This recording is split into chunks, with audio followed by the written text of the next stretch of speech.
जो ज्योतिषी या ज्योतिषगण, उनकी दृष्टि स्वयं की दृष्टि पैनी हो जाती है, वह ज्योतिष की गणना करके गणित से फिर अपनी कुछ दृष्टि से मिश्रित करके आपका भाग्य आगे का बता देते हैं।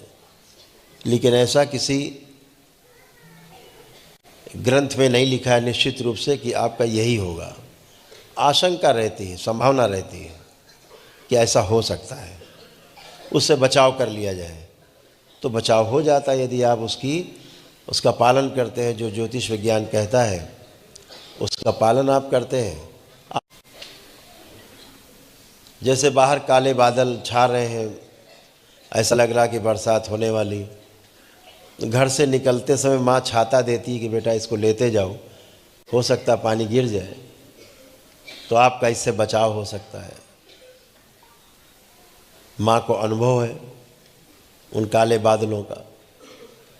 यदि बच्चा छाता लेके निकल जाता है, पानी बरसता है, छाता लगाता है, भीगने से बच जाता है, नहीं लगाता है भीग जाता है। ऐसे अनुमान के आधार पर, गणित के आधार पर ज्योतिष में शरीर के साथ क्या घटना दुर्घटना हो सकती है उसकी गणना करता है ज्योतिष।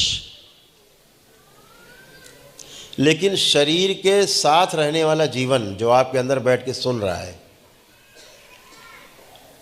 आपके अंदर बैठ करके देख रहा है, समझने की कोशिश कर रहा है, ये आपका शरीर नहीं है। अभी आप अपने चुटकी काट के देखिए, चुटकी काट कौन रहा, फिर ये देखिए, फिर देखिए शरीर कष्ट को हो रहा है कि किसी और को हो रहा है। सारे अनुभव करिए। तो अभी तक ऐसा कोई ज्योतिष विज्ञान नहीं बना जो आपके जीवन के बारे में गणना कर सके। जीवन आपके कर्मों से प्रभावित होता है, वो आपके कर्म स्मृतियां लेकर के आता है, कर्म भोग लेकर के आता है। उसके आधार पे जन्म होता है, उसी के आधार पे जीवन यात्रा होती है और उसी के आधार पर मृत्यु होती है, पुनः जन्म होता है। जीवन को संतुलन देने का उपाय किसी ग्रंथ में नहीं।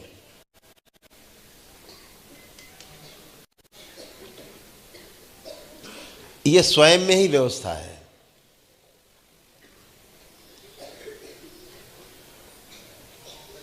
आप जब महागुरुओं के संपर्क में आते हैं, पूर्ण गुरु के संपर्क में आते हैं, ध्यान साधना की पद्धति अपनाते हैं, उस परंपरा में जुड़ते हैं, स्वयं प्रयास करते हैं, तो ही इन कर्मों से मुक्ति मिलती, कर्म भोग से मुक्ति मिलती है।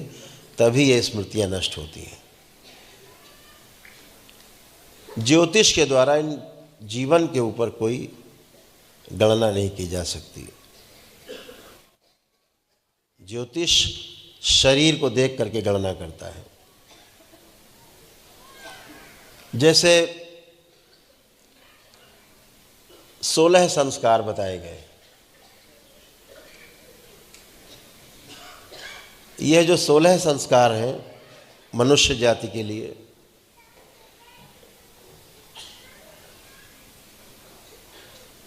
गर्भाधारण से लेकर के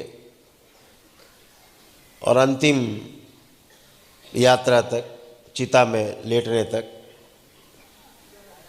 16 संस्कार हैं।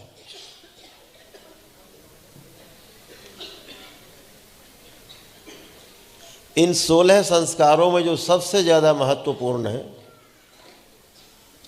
वो गर्भाधान संस्कार है।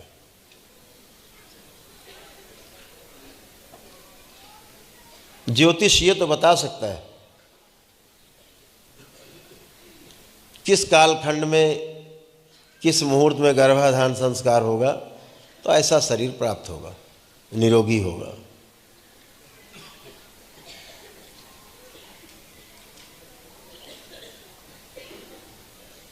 कुछ अनुमान लगा सकता है उसके स्वास्थ्य के आधार पर, ऐसे ऐसे के नक्षत्रों में जो लोग पैदा होते हैं तो कैसा उनका जीवन होता है। लेकिन पैदा होने के बाद वह शरीर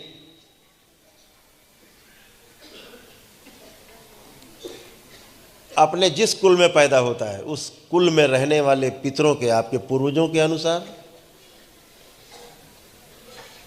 उनकी स्मृतियों के आधार पर,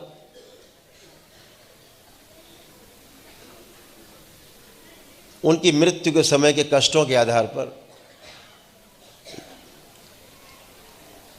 चलने के लिए बाध्य होता है वो शरीर जो जन्म लेता है।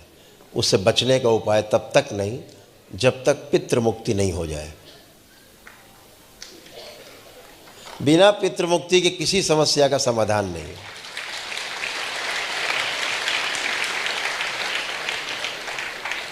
और आप ये सब करके बैठे हैं।